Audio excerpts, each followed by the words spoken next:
Good afternoon. I'm here in Port Moresby at the moment. Associate Professor Kurian asked me to respond to a couple of questions he had for me about research, and so I'd like to respond and send it. First of all, he was asking about my research experience. Well, I think formal research started when I left the University of Sydney, and I was asked to come to Papua New Guinea and to work for 18 months as a seminarian, and I was up in the Inga province. And I was supposed to be collecting material for a postgraduate diploma in anthropology. And so I was spending a fair bit of time trying to learn the language and trying also to find out about the traditional religion there in Porgera and places near there. And so that involved a good deal of research, and I remember getting back to Sydney in Australia, and I took it back to the professor at the university, what I thought was my first draft of my thesis, and he commented and he said, well, these are excellent field notes, now you just have to write it up as a thesis. And so it was a hard lesson for me to find out that research really can get quite complex, can get quite involved, especially if one is wanting to put it together and publish. Anyway, I finished that study at Sydney University, later on went to the States and came back to Papua New Guinea. And I always felt it was fascinating cultural issues, and I was interested in cultural research, language research, and just to have that sort of inquiring mind of what are people doing and why are they doing it, and how are they doing it, and how can I understand. And that was the basis of my research at that time. Later on, I went away and worked at and I did a doctorate. And in doing the doctorate, it was a research doctorate, so I had to go to South America. I was in Peru, Bolivia, I was in Sri Lanka, and I also did some research with an African theologian. And so that was quite a bit of work, really, answering the questions that are involved in writing a doctoral dissertation, but also involving languages and involving relationships with people. I think after I came back, I taught at the seminary, and then I went to the Melanesian Institute, and that was a time where one was expected to devote some time to one of the themes that the Melanesian Institute was studying then. They just finished a study with youth and marriage, and they were beginning a study on sorcery and sorcery accusation-related violence. And so that started me off in that area of research, which has continued even unto today. After the Melanesian Institute, I was working as a research advisor for Caritas Australia in the area of AIDS and HIV. So it just it continues, and it snowballs, and somehow I've been involved in a lot of fascinating research projects.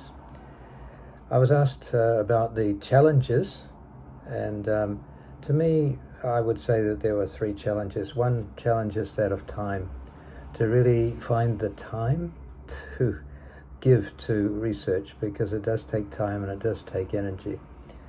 The second challenge would be that of finance.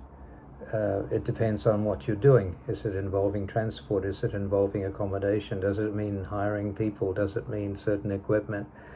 And that will mean that sometimes it's necessary to have financial resources in order to be able to do the research. But it shouldn't be a block, because often one can do a lot of good research with very little in the way of resources. And the third challenge, I think, is to be able to establish good relationships with people, especially if the research involves speaking with people, asking for people's ideas, or even just living with people, having accommodation. That sort of relationship is very important, because some people will see you as having simply a business relationship and they'll want to be paid. Other people will see you in terms of being a friend or an inquiring foreigner in terms of anthropological research, and others will wonder why you're asking so many questions. So that relationship, I think, is a challenge, to have a good understanding of why you're doing the research and why you're involving other people. And that includes if you're doing research as a team. How do I manage doing research and continuing to do research even though I'm busy? Yeah, life is rather busy these days. Here I am flying to Port Moresby this morning, coming back tomorrow to the university. But I think the first thing is to just make a commitment, to decide this is a question, an issue that I want to look into, I want to find answers to, I'd like to write something about it, and to make a commitment that that's what I'll do. I'll do that in the next 2 months, I'll do it in the next 3 months, this year, or whatever. I really feel that anyone who calls themselves a professor should be a person who is publishing, definitely. Then the other way to manage it is to find the time somehow. And for me, that means often weekends or late at night or early morning. Finding a time when you can think, when you can read, when you can devote some time to that research. And that's another challenge.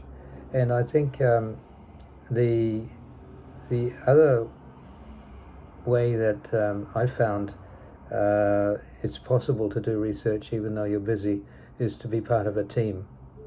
And I've been very fortunate to be part of a team in recent years with some very intelligent and insightful and committed researchers, and being part of a team is a wonderful encouragement and a wonderful support to continue on even when you don't have time, when you don't have the money, and you're running out of energy. But you know you can't let the team down, and you can rely on the team for support and encouragement. So that's how I manage. Finally, the question was advice to the staff. What advice would I have? My advice is let your imagination run wild. What would you like to find out? What questions are in your mind? How could you have an inquiring mind? What are your dreams in terms of, if we mention, what would you like to research? And to start small. You don't have to start big. You don't have to have a big project.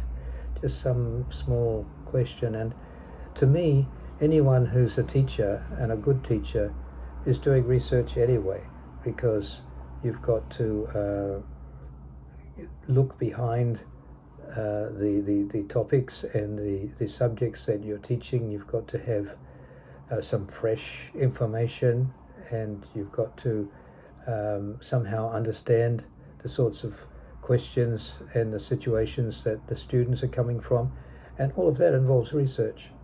And it might not be something that you're going to formally write up or publish, but to have those sorts of questions and that inquiring mind is the basis of any form of research. So I think it's just a matter of starting and being honest and seeking advice from other people as necessary, to not be afraid to sit down with a group of colleagues and to be able to talk about the sort of research that you would like to do, or that you're involved in, or the questions that you're trying to answer at this particular time. So there are my thoughts, brief thoughts about research in the 10 minutes that you gave me, and I hope that this has been somehow helpful.